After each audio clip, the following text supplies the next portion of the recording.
গণমাধ্যম কর্মীদের বিরুদ্ধে দায়ের করা হয়রানিমূলক মামলার পর্যবেক্ষণে ৮ সদস্যের কমিটি গঠন করেছে সরকার।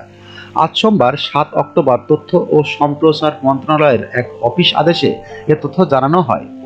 ওই অফিস আদেশে বলা হয়েছে, সম্প্রতি লক্ষ্য করা যাচ্ছে যে গণমাধ্যমে কর্মরত সাংবাদিকদের বিরুদ্ধে বিভিন্ন হয়রানিমূলক মামলা দায়ের করা হচ্ছে।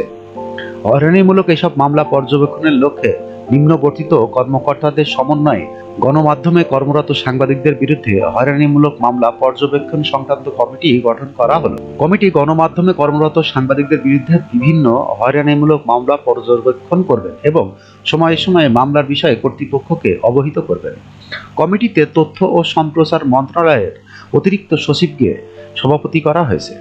কমিটির অন্যান্য সদস্যরা হলেন তথ্য অধিদপ্তরের প্রধান তথ্য অফিসার, আইন ও বিচার বিভাগের একজন প্রতিনিধি, জেলা জজ পদমর্যাদার, চলচ্চিত্র ও প্রকাশনা অধিদপ্তরের মহাপরিচালক, বাংলাদেশ সাংবাদিক কল্যাণ ট্রাস্টের ব্যবস্থাপক পরিচালক, বাংলাদেশ প্রেস ইনস্টিটিউটের মহাপরিচালক, বাংলাদেশ প্রেস কাউন্সিলের সচিব এবং তথ্য ও সম্প্রচার মন্ত্রণালয়ের যুগ্ম সচিব।